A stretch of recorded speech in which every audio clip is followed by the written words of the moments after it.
nosso Falando Nisso de hoje, nesse canal YouTube, com uma pergunta, duas na verdade, que parecia ser uma daquelas perguntas já respondidas, mas a nossa equipe fez uma vasculhagem e notou, né, que às vezes aquilo que está assim mais evidente a gente não fala, não menciona, né, o elefante no meio da sala e que ninguém tá tematizando muito. E que aparece na pergunta do Sugabru. Sugabru. Sugabru.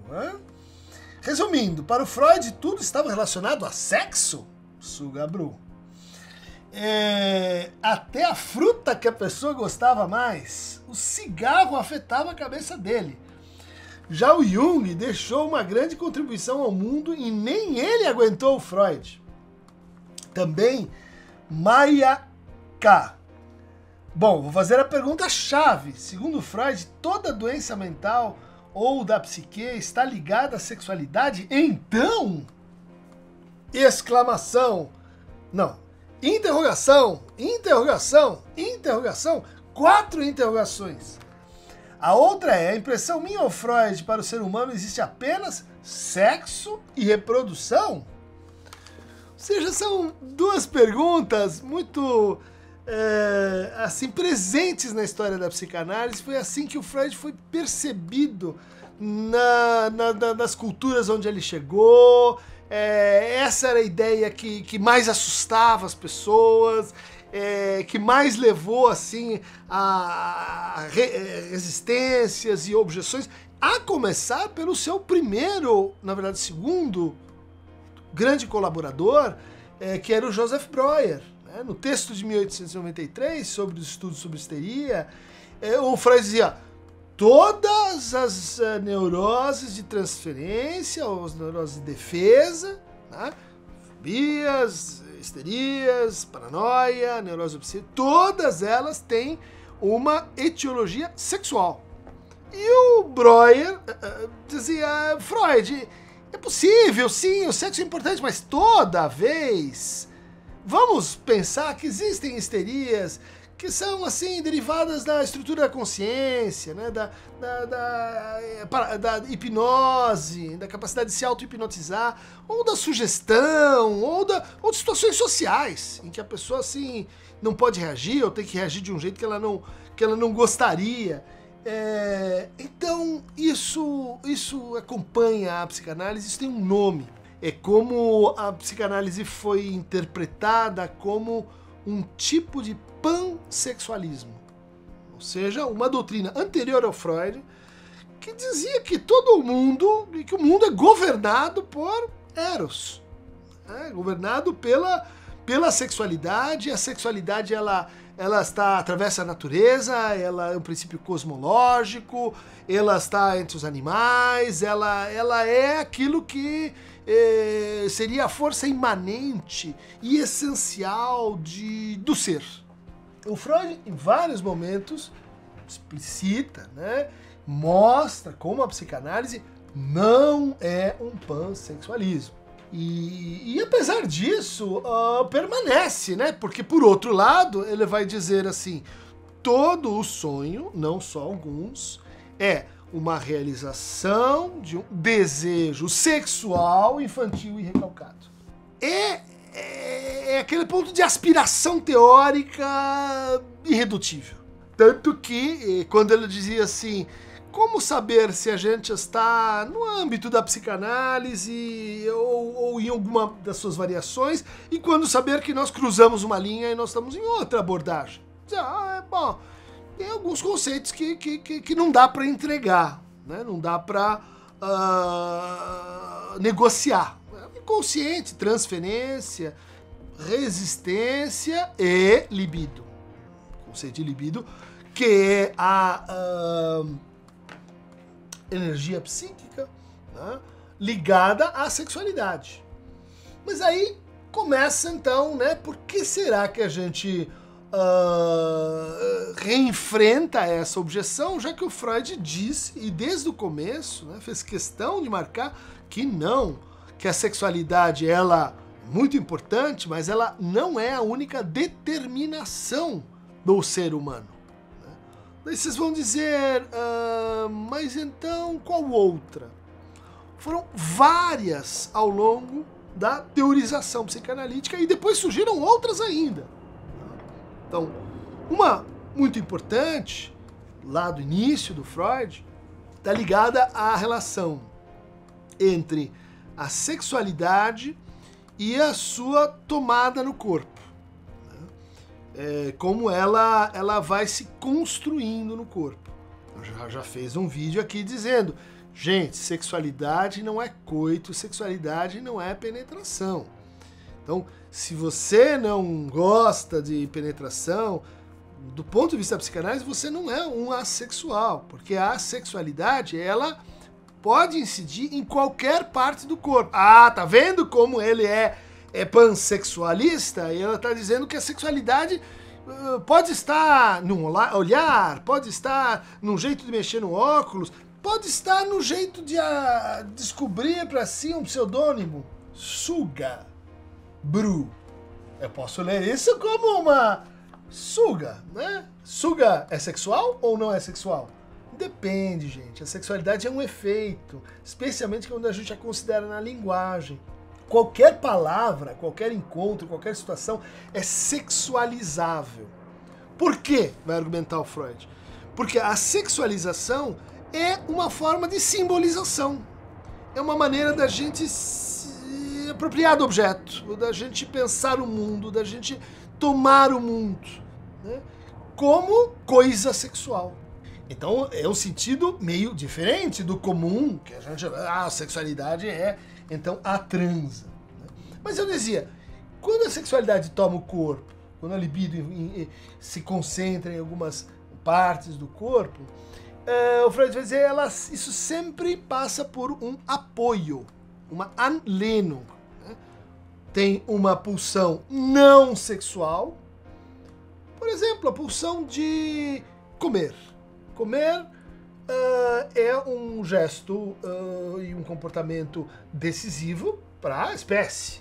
Né? Se você não tiver fome e o instinto da fome e não procurar comer a partir desse instinto, você vai morrer, com ou sem sexualidade. Ele diz, então esse circuito da alimentação vai se dar muito primariamente com a mãe e a criança. A criança começa a mamar e daí ela tem então a sua fome locupletada. Mas ali, então você tem um instinto, né, ou uma pulsão de autoconservação, vai qualificar, e em cima disso vem a pulsão sexual. Depois de um certo tempo, as mães sabem disso, a criança começa a brincar com o peito. Começa a mordiscar o bico do seio, começa a dar gargalhadas, começa a explorar. E daí você diz assim, escuta, você está brincando com isso? Esse brincar, né, da criança com os lábios, e que vai ter inclusive um nome técnico que chama-se chupeteio. Né? A chupeta, né? Você dá a chupeta e a criança se acalma. Por que ela se acalma? Porque ela tem uma experiência de prazer. Não é mais de alimentação, concordam? Não está comendo nada.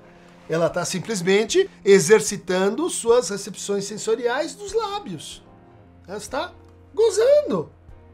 Isso me aquieta. Tudo bem. Freud vai dizer, isso é sexual. Como é sexual, por exemplo, né? Ir ao banheiro, defecar, urinar, é parte de um processo instintual. Nossa espécie tem que fazer isso. Há órgãos voltados para o funcionamento, né? A tramitação da alimentação e a excreção. Quer dizer, ok, isso é uma espécie de instinto ou pulsão. Em torno disso começa a vir o quê? E o prazer de soltar.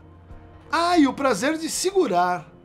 A satisfação de estar fazendo isso sozinho, no lugar, que é o banheiro, só você.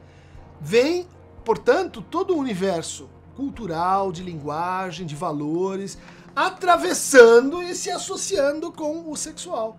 Ou seja, a ideia da sexualidade como um fator de simbolização, um modo de assimilação do mundo.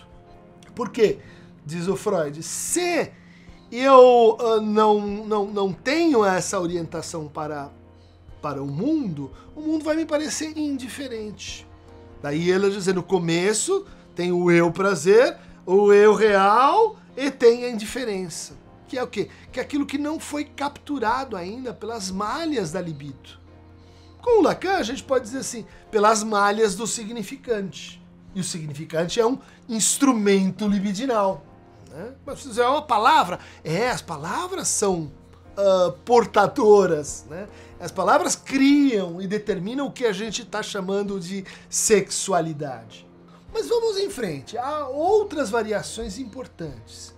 Por exemplo, esse processo, né, de sexualização do corpo e das nossas relações e do mundo, ele vai admitir uma transformação da pulsão, né, do seu modo mais ligado ao erotismo, né, mais ligado a um tipo de satisfação e a um meio de satisfação erótico, prazeroso, e que a gente poderia, assim, submeter a libido a uma espécie de mutação quanto ao seu fim.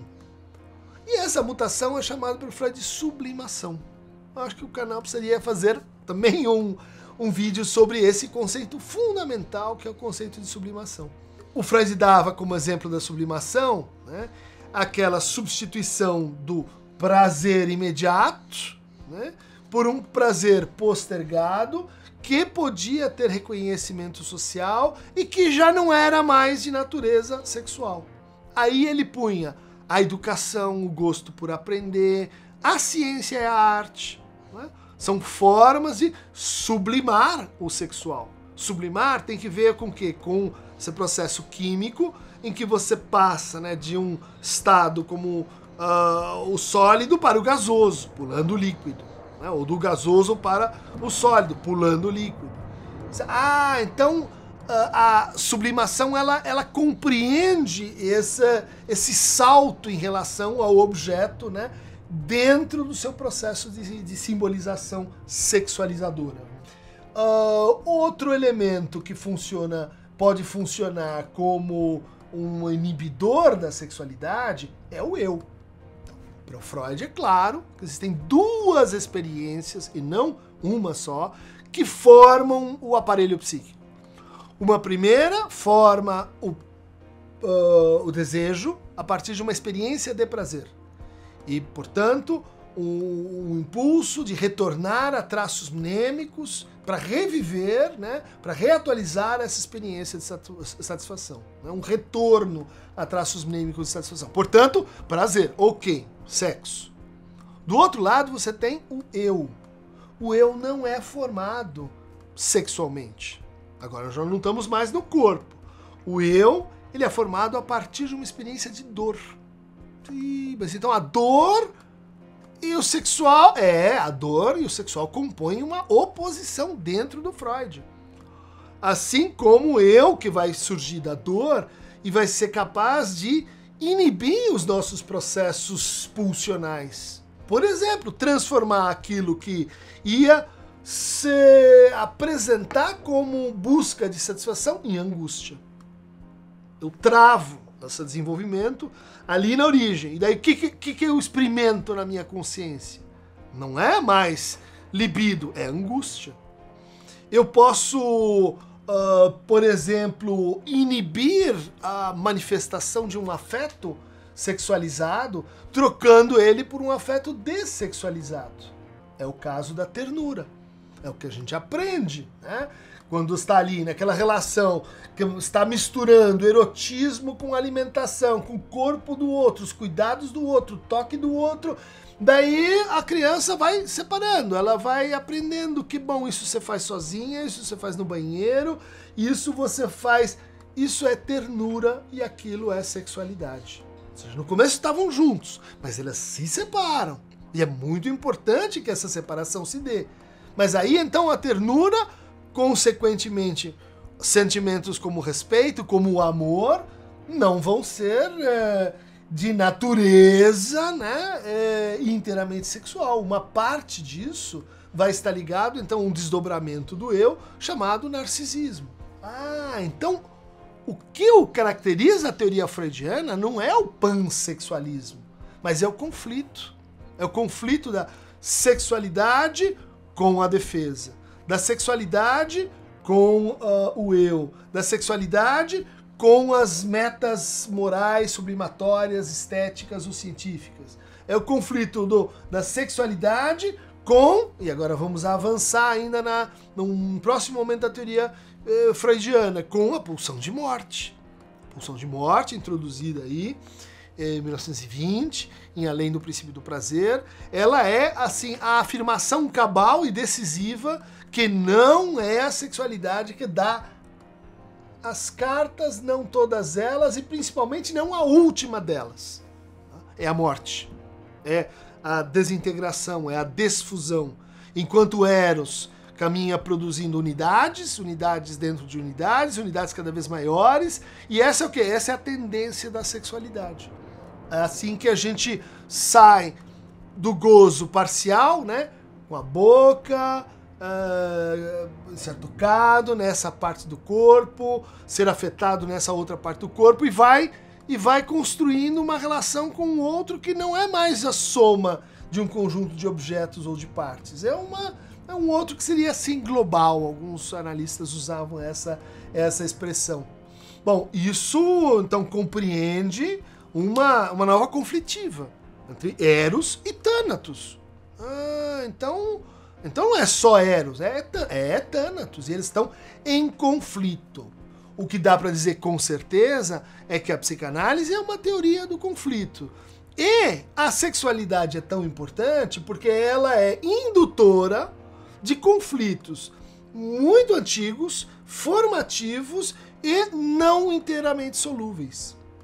Se a gente fosse como os animais, que tem um cio, então a sexualidade entra na pauta nessa época do ano, com esse ritual de acasalamento, né? Depois disso, os animais se interessam da sexualidade. Você pode colocar uma fêmea e tal, é capaz que até dê briga, porque é como se fosse um outro bicho, e não um animal que causaria, né, uma movimentação sexual. O Freud respeita e acolhe isso. Ele diz, por que a sexualidade no ser humano se tornou tão importante? Porque ela não é sazonal, ela é permanente. E isso torna a experiência humana trágica, porque eu nunca sei quando o sexual pode vir, quando ele pode aparecer, quando ele pode ser denunciado, quando ele pode ser revelado. E é porque eu não controlo a sexualidade, nesse sentido em que eu controlo outras coisas, que ela se torna tão importante para ser, assim, uma matriz de conflito. Conflito, portanto, existe pelo menos dois. O sexual, no caso do Lacan, né? Você tem o gozo, você tem a sexualidade e você tem o real. É um par de opostos, né? Elas não andam juntos. A não ser quando elas se confluem muito numa experiência traumática.